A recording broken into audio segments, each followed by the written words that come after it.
Hey folks, this is Matthew with Riverponics. Hope you had a good Easter weekend 2018. The moment has come where I have gotten my new channels and removable lids and all that, so I can kind of show you how this has opened the door for me for new growing techniques, other things to be implemented, and growing organically with this type of grow system, and incorporating no-till super soil, seed sprout tinctures, compost tea tinctures, and kobachi plant extract tinctures. It all goes in the patented brewer. This is my patented system, which we call Riverponics. And it mimics just that, how a river flows and a stream flows. It's kind of the same concept with the with how the fluid flows through the channels. Now we're adding substrates in the channels, and that gives vitality to the water. It's like structuring the water, as well as within the compost brewer there is a filter, a removable filter, and that filter has a magnet to mimic Earth's magnetic field, so that also structures the water. So the purpose for, there's kind of an example of putting stone in the channel. Now, not all these channels have stone in them, and it's up to you. It's an optional thing. You don't have to do that. But like I said, that serves a few different purposes.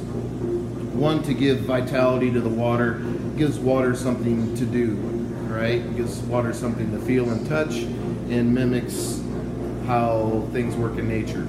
So you get that lattice effect, that vortex swirling motion, which structures water and keeps water happy. Excuse me.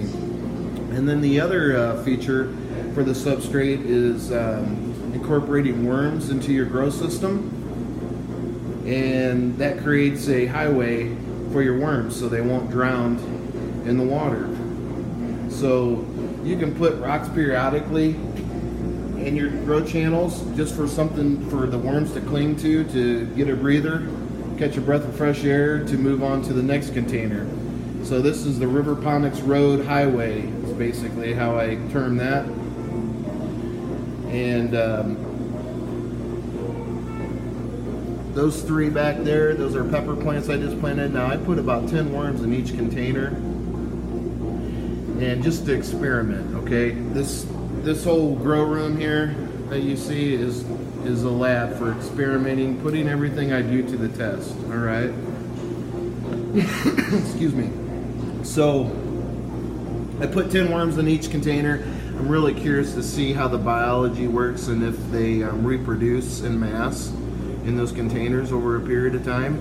So this is just the first trial run. Now I do know when I had tomato plants growing in here and I uprooted those, I did have night crawlers actually from the soil that I sourced, had obviously worm castings in there, and the night crawlers produced, and I pulled those tomato plants, and in the root zone down in the channel were the worms, and they were thriving in there. And that's before I even had removable lids or any type of substrate in the channels. So I do know this does work, and I think I'm going to enhance everything by applying the substrate, whichever you may use, whether it be biochar or stone, or there's a few other options I'm kicking around and experiments I'm going to try to implement, see how everything works out.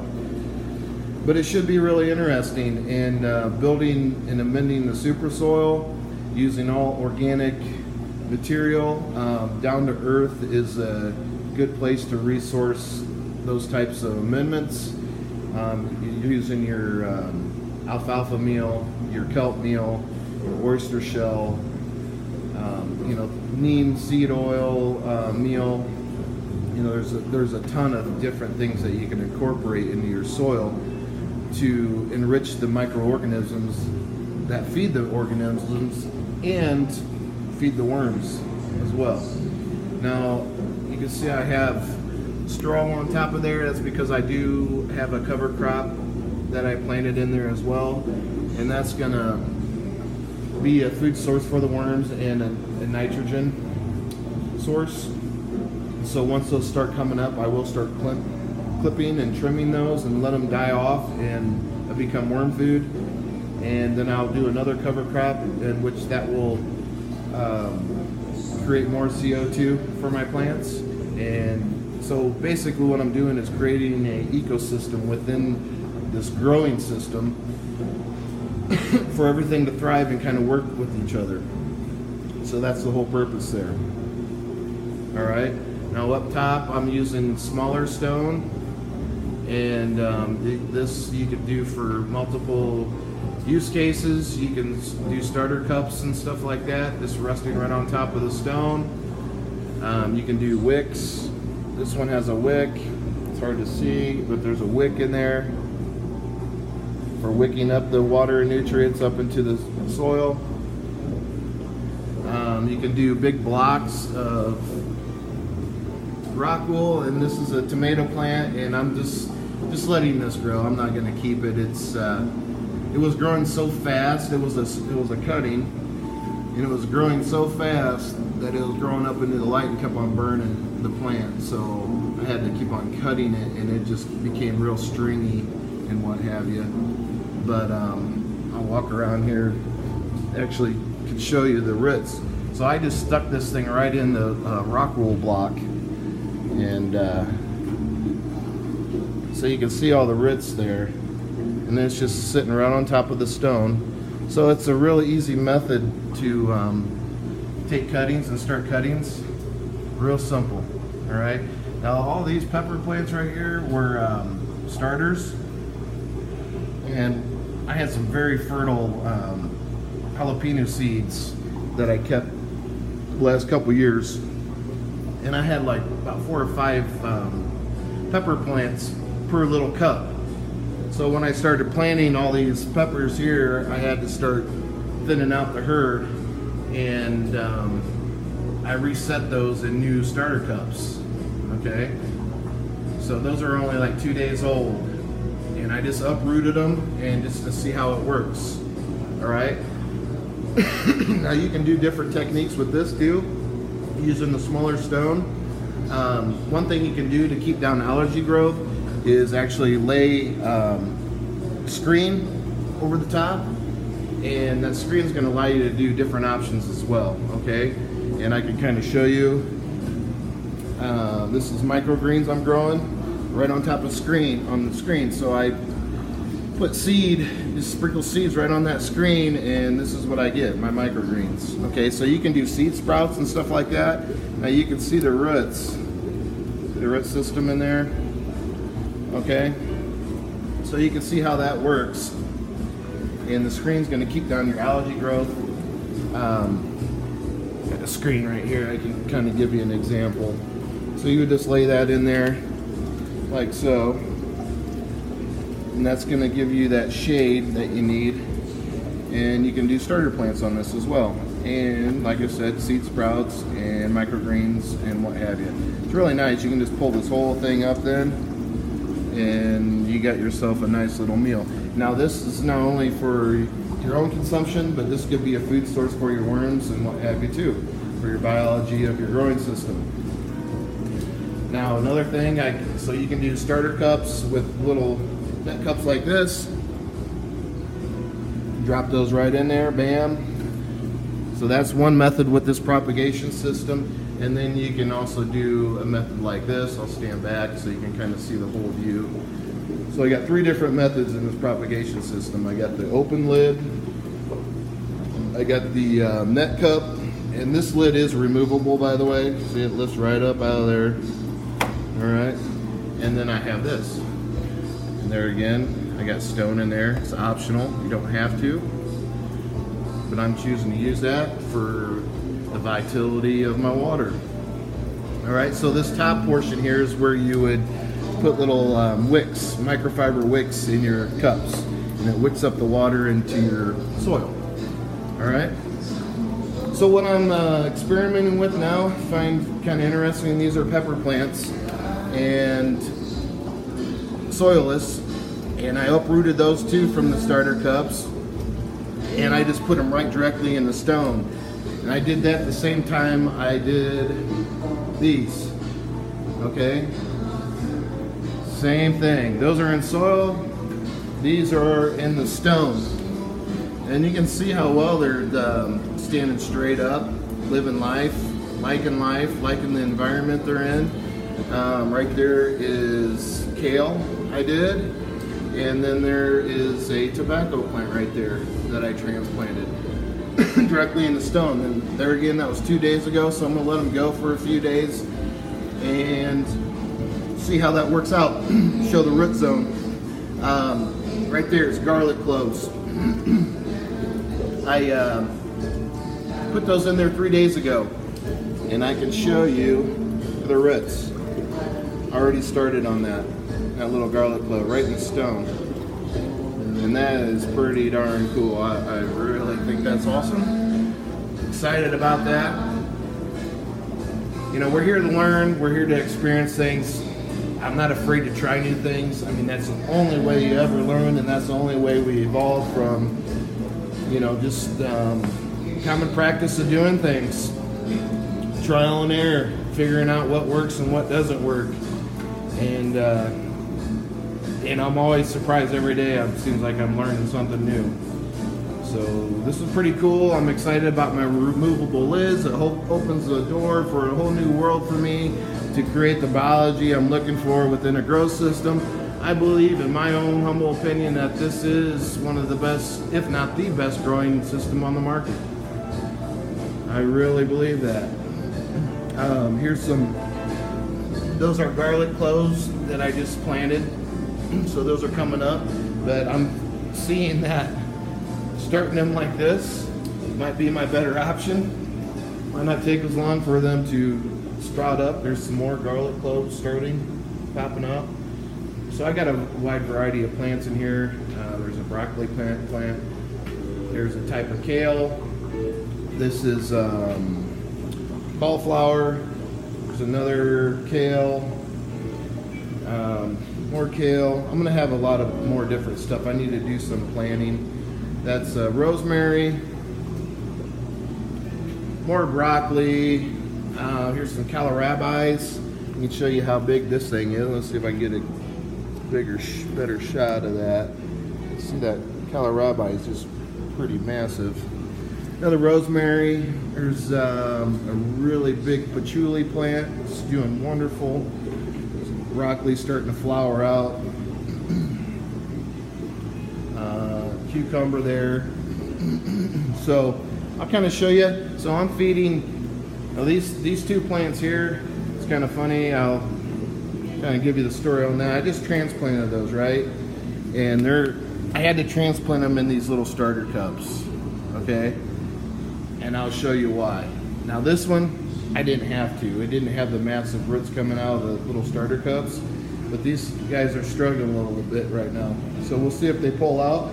There again, it's an experiment. So I'll actually walk you over here and show you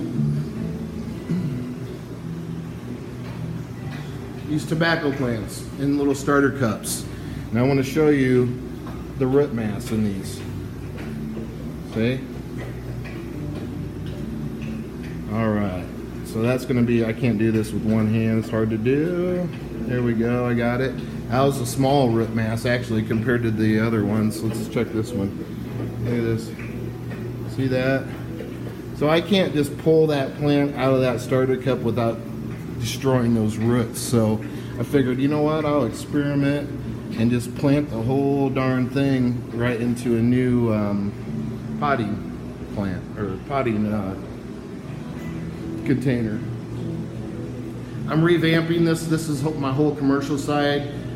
These are my old channels. It's going to get revamped here real soon. I started on this half of the room, so I'm going to start back over here again and walk you through what the process is and how this works, okay? So this is my brewer, patented compost brewer that is feeding the vertical system here. Now there is additional pump in the reservoir that pumps the fluid up into this, and then it serpentines through the grow channels, and it starts in this channel, serpentines through, then goes over to this channel, serpentines through, then drops down to the bottom, serpentines through to the next channel there, and then ultimately drains back into the reservoir, okay? So that gives you an idea how that works.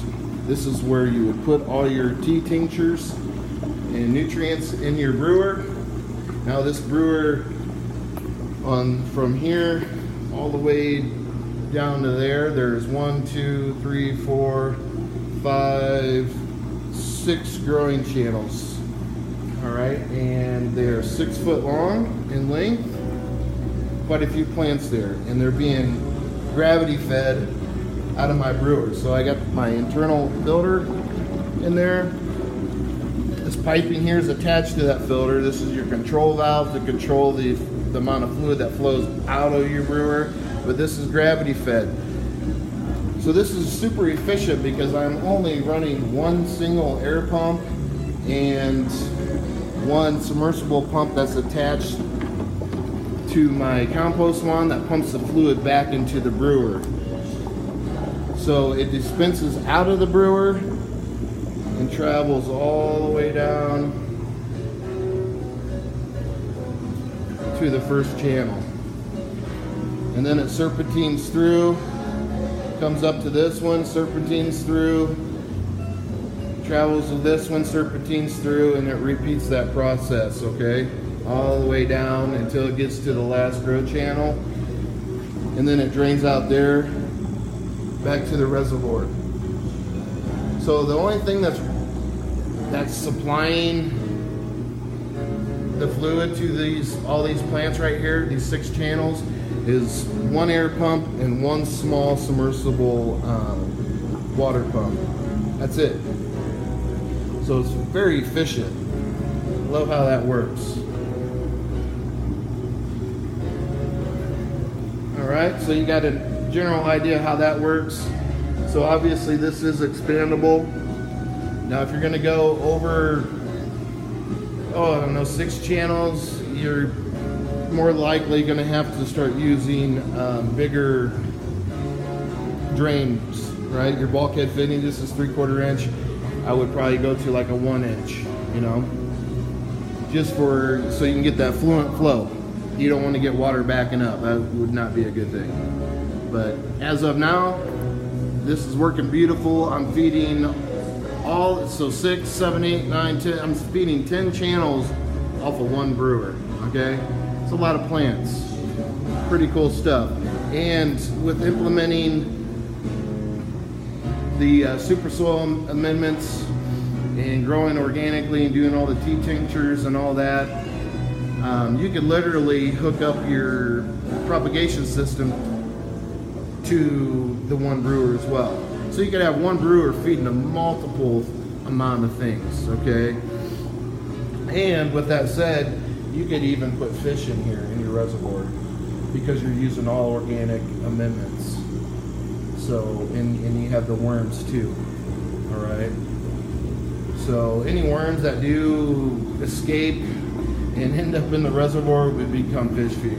Now, I don't have any fish in here as of yet. I'm experimenting with other things, but in time that will come and I'll experiment with the fish.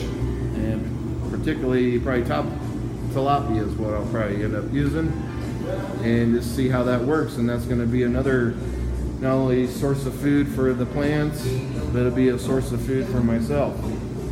So this is the flow and grow, okay?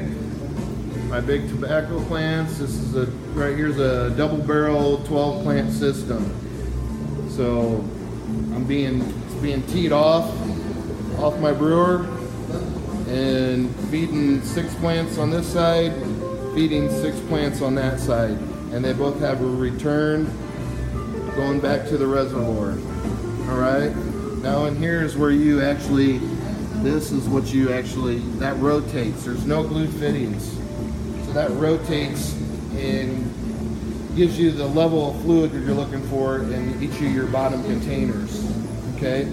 So this is all a hybrid system. What was I gonna say?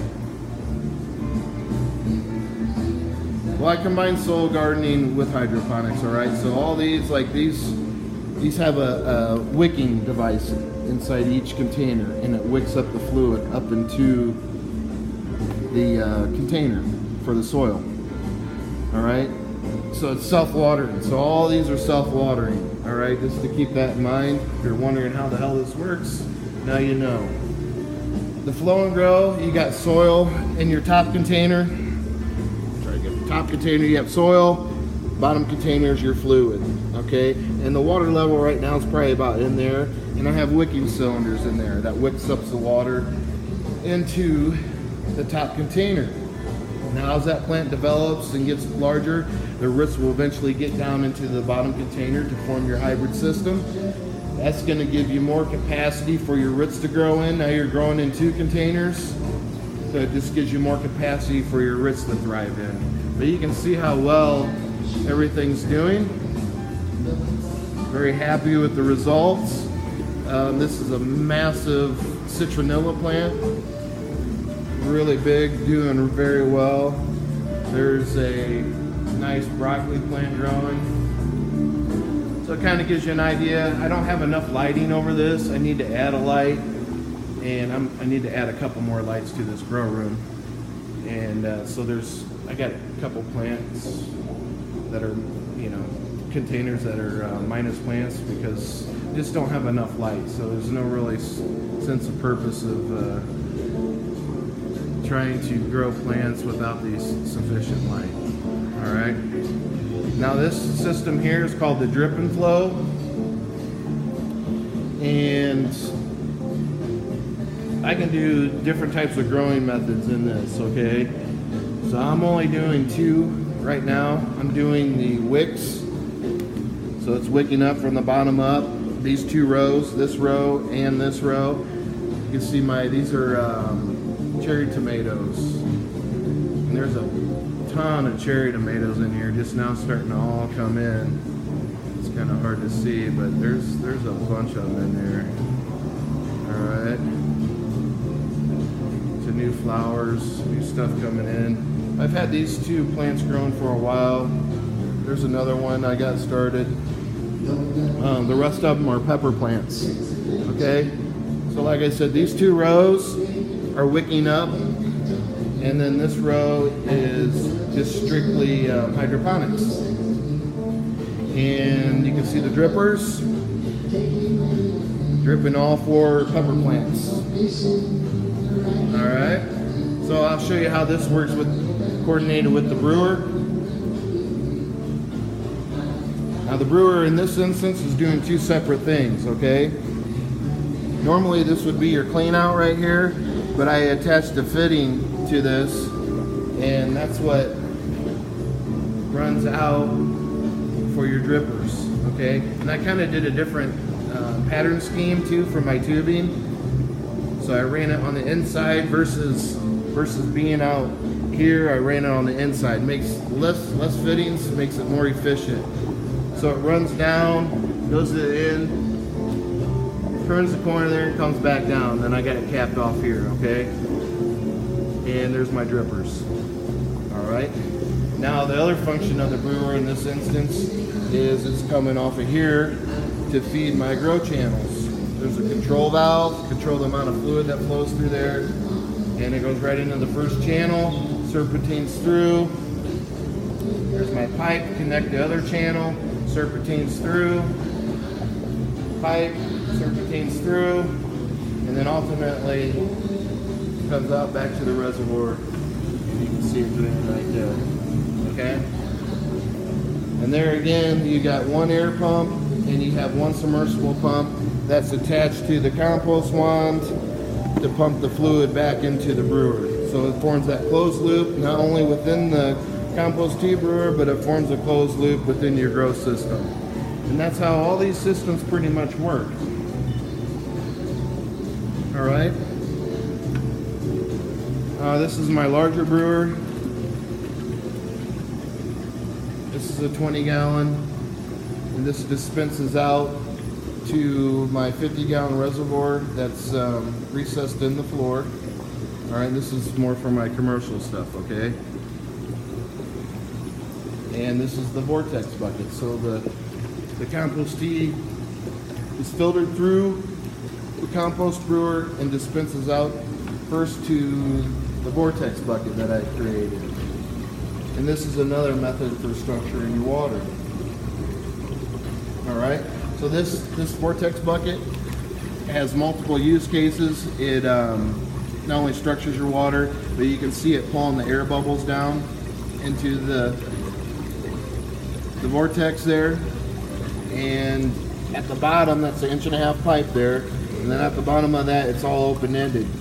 So all that water is forced through that pipe down to the bottom of the reservoir, and not only aerates it, but it keeps the reservoir mixed and stirred and structures your water. Very cool little setup. I love this thing. It's completely overrated and overlooked, but awesome little device.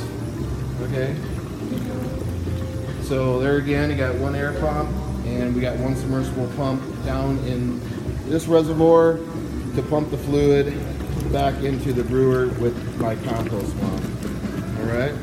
So you have two components that runs this. This is your overflow protection. Keep your brewer from overflowing. And this is all part of my patent. All right. So, and then I have an additional pump within this reservoir here that comes up and then runs out to my commercial end and feeds all the grow channels. Pretty simple. Okay, I'm using rainwater. I set up a rainwater collection system here, and the water comes in right there. It starts right there. Ultimately, comes and wraps around the room, goes to this container here, and you can see I do aerate this. And then from there, if you look at the bottom, I have it tapped off, and it disperses out and feeds all my brewers. Okay, and you can see my little 1/4-inch lines, got little control valves on them, float valves in there, so you don't even have to add water to your reservoir. Okay, it does it itself. And there again, we can walk down here. Look at this. This is an old building, so you can see little algae grow up on the wall there. It's an old building, man, and paranormal activity every now and then as well. It's kind of crazy, but that's a whole nother story. They're friendly though. They just let me know they're around every now and then. It's kind of creepy, but it is what it is.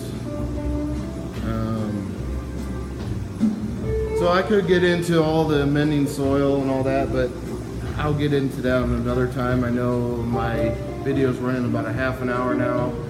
Did not intend for it to go that long. But that kind of gives you a rundown of what I can do. These are my tent enclosures. Again, this is just for show, but I'm putting a little stone in there. I don't have the lids on them right now. The lids are actually laying right down in the floor pan of my grow tent. Another view, this is a 6-plant growing system. So you get the grow tent, lights, containers, and the brewer. In this instance, the brewer is feeding both grow tents. Okay, so I can show you the back side. It's teed right there. One's going to that grow tent, the other one's going to that grow tent, going right into the channel, going right into that back channel, serpentines through. There's the pipe, comes back up, serpentines through, and then ultimately drains out there. Okay, and then there's the drain for this one.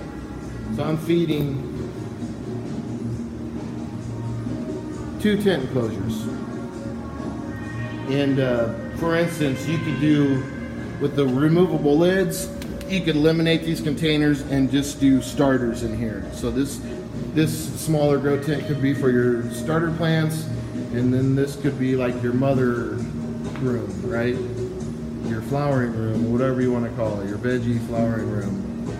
All right, so you could have a rotating cycle here with this grow system. Pretty cool stuff, and you can incorporate all the same biology as you would out here with your super soil, your worms, you know, your kabashi teas, all your tincture teas, your seed sprout teas, you know, all that good stuff. You can accomplish all that within this grow system, basically. Okay, pretty cool stuff.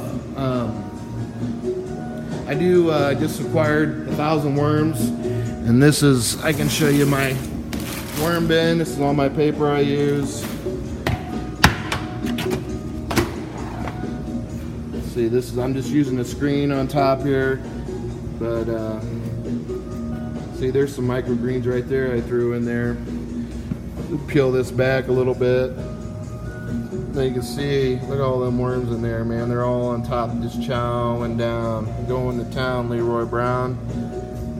Absolutely, look at that. So yeah, that's pretty cool. So this is just a temporary worm bin. I plan on building a flow through so I can capture the worm castings and all that. And obviously the worm castings will be for amending the soil and making tea tinctures. Absolutely, for my grow systems. Yeah. Oh man, let's see, is there anything I left out? Probably so. All I can say is I'll cover it in the next video. But thank you for watching. I hope this has intrigued you to try out Riverponics. It's the road to happiness for plants, worms, the biology of microorganisms, and for yourself. You can have a lot of fun with this. Just you can do the same thing I do, experiment, and hopefully you can achieve better results than I can with, with different methods. So many things you can do with this system. It's just really limitless.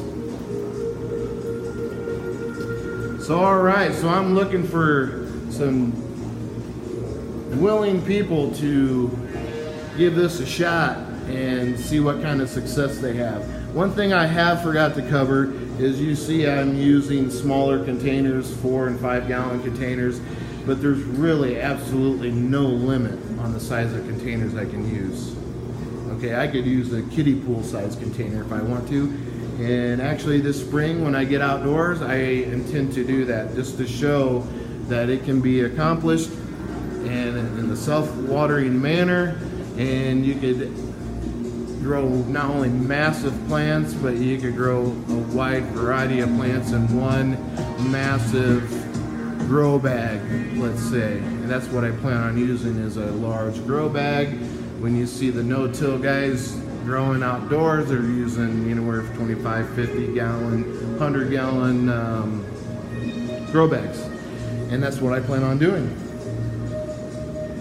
And it'd be something similar to this setup there, minus all the small containers with one big old grow bag.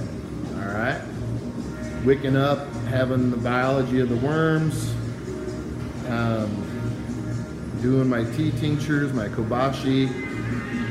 And so there again, folks, I know I'm repeating myself, but I'm just very enthusiastic about this, and I'm really liking the direction this is all going and the results thus far. All right, please visit riverponics.com. It's my website. Try to get it to focus in there. Don't want to focus. Well, God bless you there. Don't focus then. Riverponics.com. RIVERPONICS.com. Thank you. Have a blessed day.